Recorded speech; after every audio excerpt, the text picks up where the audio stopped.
There's a lot more to food than what meets the fork. But sometimes you have to take things with a grain of salt. Tonight, smoke 'em if you got 'em. It's time to put the heat to the meat. What do you say? Did barbecue boost our brain power? Has Korean barbecue set up a smoke screen? And was barbecued brisket a Texas transplant? Are they old wives' tales? Ancient elixirs? Or just clever marketing ploys? Every bite you take has a story. Every morsel a myth. Is it baked with fact or flavored with fiction?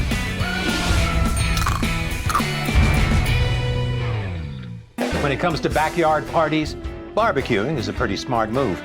Not only will it make you popular with your friends, but barbecue may have helped make humans smarter. Did barbecue make our brains bigger? Texas smoked brisket as tender as melted butter. Spicy pulled pork slathered in a tangy North Carolina vinegar sauce. Memphis-style dry-rubbed spare ribs cooked low and slow before being doused with a hickory glaze and a subtle kiss of molasses. Smoky, saucy, and oh so scrumptious, barbecue not only fills our bellies, it lifts our mood like nothing else. But while it can certainly raise our spirits, could really great barbecue also raise our IQs? Barbecue buff and expert eater Dan Pashman is ready to get all up in our grills. When I know I'm gonna eat barbecue, I wake up in the morning excited. And when that plate of smoky meat arrives, it's like the whole world just goes silent. Can't hear the sound of my children crying. I can't hear anything. It's just about my barbecue. So when did barbecue first get fired up? No one's exactly sure where the term barbecue originates from, but it may have started when the Spanish landed in the Caribbean in the 1400s. Natives there made slow-cooked meats on wooden platforms over fire that the Spanish called barbacoa. Of course, the Spanish and other European settlers didn't come to the party empty-handed. Barbecue really changed when Europeans brought pork to the Americas in the 1500s. The pigs loved it there. They were easy to raise and they thrived. Everyone started cooking pork like crazy with South American, Native American, and African techniques. By the 19th century, barbecue was well established in the American South, and it didn't take long before it became a beloved and highly customizable staple in the ever-expanding United States. Today in the US, there are so many styles of great barbecue. There are dry rubs and wet rubs, mesquite smoke and hickory smoke. And then there's the sauces. Oh my goodness gracious me. You want sauces? You got them. There's Eastern North Carolina vinegar sauce, Texas-style mop sauce, Kansas City-style sauce, and Alabama white sauce. I mean, the list goes on and on. And that's probably because we've been cooking this way for a really long time. In fact, barbecue might be humanity's oldest cooking method. Real caveman stuff. And according to some scientists, it's the very reason we got so darn smart in the first place. Way, way back, prehistoric people ate their meat raw, which means it was tough and chewy and often made you sick. On top of that, it was tough for your body to digest. Which meant a lot of energy was being wasted. Now picture this. A roving band of cave people are scavenging through the aftermath of a forest fire. It's still smoldering. Suddenly they come upon the charred remains of a woolly mammoth. Booga booga. They taste the meat and they're like, whoa, this is good. We should eat our mammoth this way all the time. But barbecuing didn't just taste great. As it turns out, cooking meat doesn't just make it more delicious. It also kills pathogens and breaks down protein, so cave people could absorb more calories. And this wealth of calories and proteins not only helped their brains function better, they helped them grow exponentially bigger. Protein's a nutrient, so you need protein to live and grow. Oh. At least according to one scientist. Scientist Richard Rangman has proposed that early barbecuing gave our brains an evolutionary edge. He says the ability to cook food over fire gave us access to healthy proteins, which increased the size of our brains by nearly 50%. That's a lot more brain. I'm smarter than they are. I know I am. But unfortunately, Wrangham's theory has just one little hole. The theory implies that early humans started cooking about 1.8 million years ago. But the earliest cooking hearths that we found are only about 1 million years old. So You might be off by 800,000 or so years. Who's counting? We are! So, until archaeologists find the concrete evidence, the notion that barbecue made us brilliant remains a highly palatable theory. Meanwhile, try a pulled pork sandwich dripping with some saucy North Carolina gold. It will blow your mind. Well, I'm convinced. It certainly explains why all my hats don't fit.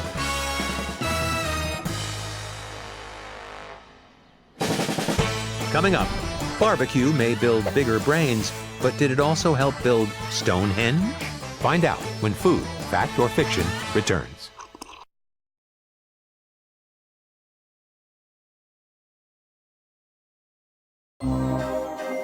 In ancient times, hundreds of years before the dawn of history, lived an ancient race of people. And oh, how they barbecued. Stonehenge, where the banshees cook, and they do cook well. That's right. Thanks to a recent discovery in that mystic land, researchers believe the ancient builders of Stonehenge once played host to some grand barbecue cookouts.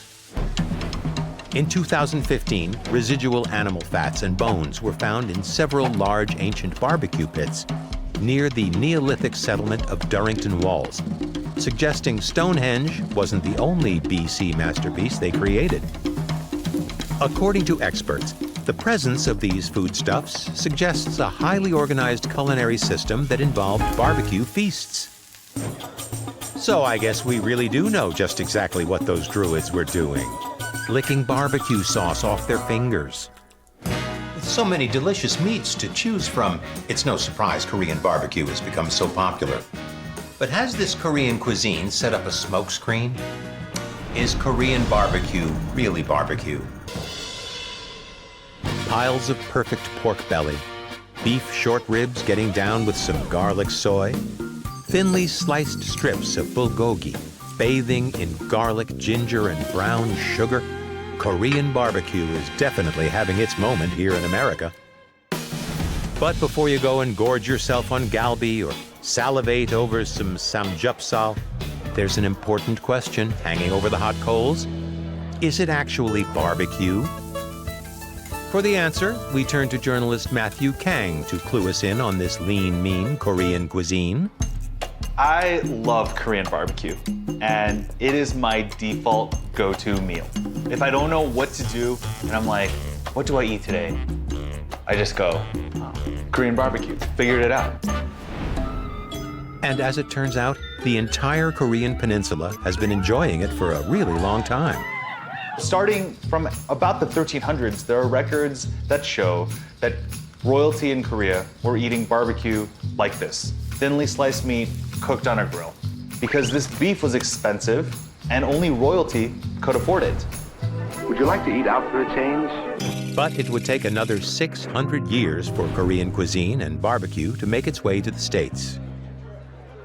As the Korean economy stalled out in the 70s and 80s, a lot of Koreans started immigrating to the US. And so what that did was that allowed Korean cooking traditions to proliferate to cities like Los Angeles, New York, Atlanta, and Seattle. But even as Korean restaurants began popping up, the cuisine remained a mystery to most people. No one will ever know! Unlike Thai food, which has an easy to recognize dish, pad Thai, that a lot of Americans could understand, Korean food didn't have a dish like that, and that's what kept it out of the mainstream for a long time. So, for the next quarter century, Korean cuisine remained largely unexplored by most Americans because they weren't actively hunting for it. But the key to Korean barbecue's U.S. breakout may just have been found in the meat. One of the reasons why Korean food has grown so much in the US is that there's amazing quality beef, pork, and chicken here in America. Which may explain why America goes so mad over its meat. Send me over everything you got. Yeah, more beef, more veal, more pork. It also explains why Korean barbecue became one of the first ways Americans enjoyed Korean food. With plenty of quality meat at their disposal, Korean restaurateurs decided to specialize in what they knew best. And they all did pretty well, for one pretty simple reason. Korean barbecue is popular because it's delicious, and it is an accessible way to eat Korean food. It's a meat, it's a ton of dishes, you can pick what you want to eat, so that flexibility makes it good for everyone. And Korean barbecue has since spread into most major American cities, thanks in part to its uncanny ability to bring big groups together. But before you start celebrating with a seventh order of spare ribs, there's still one big question left to sizzle. Is Korean barbecue really barbecue? No, yes, no, yes. Even though these meats are marinated and they're bursting with amazing flavor, Korean barbecue is not really barbecue as we know it. You're using direct heat, and that's just grilling. What you say? For to be truly one with the barbecue, a dish must be cooked using indirect heat Very interesting. and with lots of smoke. But don't worry, there's always a loophole. So when we think of barbecue, it is a particular way of cooking meat. But barbecue is also an event. It's a hangout. It's something you do in the backyard, and you can cook anything with fire. And while the man in your life will take all the credit, you plan your barbecue just as you do any other party. Fair enough. So how did it get that name? In Korea, when people eat barbecue, they just say, let's go get gogi, or literally meat. So when it came for Koreans to explain what this was, it was just easy to call it barbecue, and the name stuck. Well, I think I speak for the rest of us when I say we should probably let this one slide. Right off the chopsticks and into our mouths. Korean barbecue, Korean grilling, honestly, I don't care what it's called. You had me at meat and fire. Coming up, Korean barbecue may not be the real deal, but what about the Mongolian variety? Find out when Food, Fact or Fiction returns.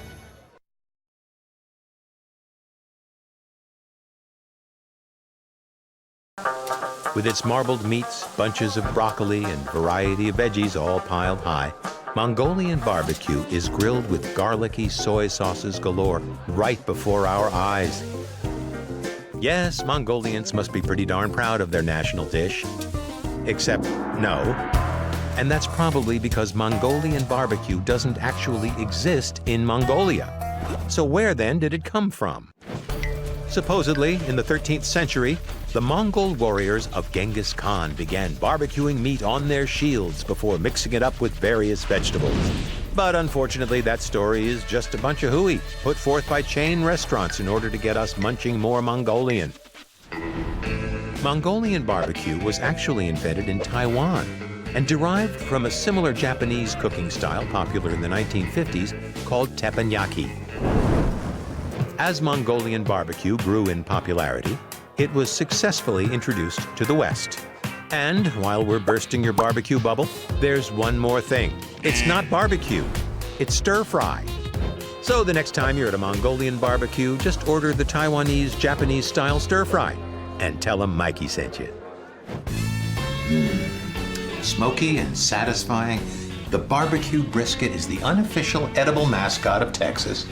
And as it arrives on the table, it's hard not to feel truly blessed. And for a very good reason.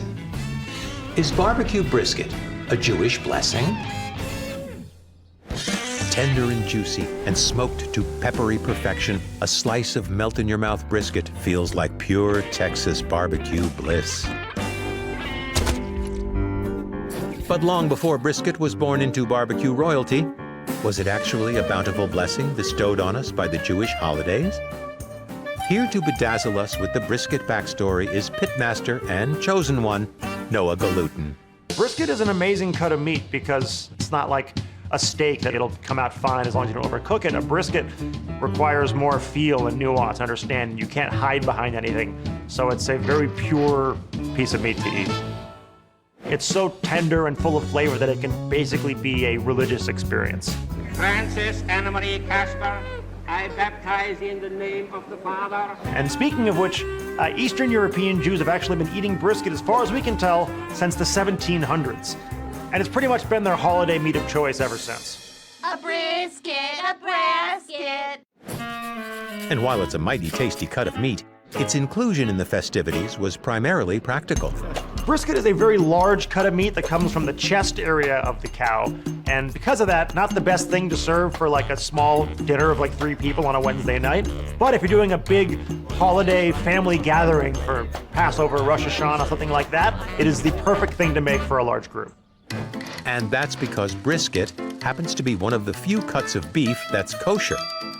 But not all parts of the animal are fair game.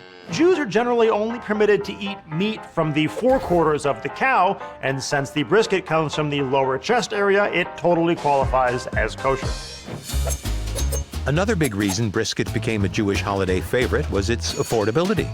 Since brisket has all that muscle and connective tissue, it takes a really long time to cook and break down. Because of that, people didn't really want to invest all that time into making a brisket, therefore making it a much cheaper cut of meat. I don't believe it. So when did they start slathering on the barbecue sauce? Well, they didn't. Eastern European Jews were definitely not barbecuing their briskets. They were braising them instead. Traditional Jewish brisket is braised at low temps using root vegetables and some kind of a sweet, tangy sauce like ketchup, tomato sauce, or even soda. So how did Jewish brisket tiptoe into Texas smokehouses? During the mid to late 1800s, waves of Jews started making their way to the United States, and some of them came to Texas. And since Texas is the largest beef-producing state in the country, there was a lot of brisket. And we all know what that means. Winner, winner, Hanukkah dinner! Jewish immigrants showed up in the States and started opening butcher shops and selling brisket. But even in America, it was a pretty difficult cut of meat to cook that most people didn't want anything to do with. He must be shunned. He must be ostracized. So how did brisket become a Lone Star staple? Find out when Food, Fact or Fiction returns.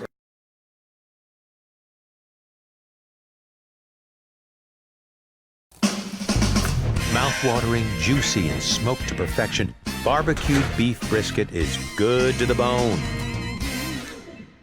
Stop grinning like a fool, Jarvis. And by the 19th century, it made its way to Texas tabletops, thanks to Jewish immigrants. An American state, bigger than many nations. Texas is also an attitude. But while back home, the immigrants praised the braise, in order for brisket to really take off in Texas, it would need to start smoking. Your mouth feels clean. Your throat refreshed. Pitmaster Noah Galutin is back to help us smoke out the real story. Being raised Jewish on my father's side, I was around a lot of brisket growing up, and it tastes great until you have brisket smoked in a real, authentic Texas smoker, and all of a sudden you realize that Nana, God rest her soul, is not as good at brisket as a Texas pitmaster. Noah's Nana aside, barbecue has converted us all. So how did the rest of us learn the Texas barbecue step? Native tribes in Texas and northern Mexico were slow cooking meat in the earth for a very long time, and they passed on these smoking traditions to newcomers and settlers in the area, and that has led way to what we now know as Texas barbecue. And when the Jewish immigrants began exchanging recipes with local ranchers, it's no surprise what happened next. Texans immediately fell in love with smoked brisket, and with that, Texas barbecue was born. And while it's around all over the place, it still feels like a special occasion every time you get to eat really awesome smoked brisket. But that delicious flavor doesn't just happen overnight. Well, almost. So the trick to smoking a great brisket is cooking it over low, indirect heat with real logs of wood for a very long time. I smoke my brisket for about 12 to 14 hours, depending on the size. So because brisket has such a large fat content, it's really important to cook it for a very long time over low heat to break that fat down and make it incredibly tender. Today, brisket is not only the king of barbecue in Texas, but all over the country. Pitmasters everywhere are piling slices of blissful brisket high on sandwiches, rolling it up in egg rolls, layering it on nachos, and even using it to bolster bowls of ramen. But may I suggest letting this Lone Star shine all on its own? Giddy up! You're like me, you cook enough brisket to last a few weeks into the next year. Yeah, I'm gonna need a bigger fridge. Tonight, we barbecued with the best of them and saw that barbecue may have made our brains bulge. I'm smarter than they are.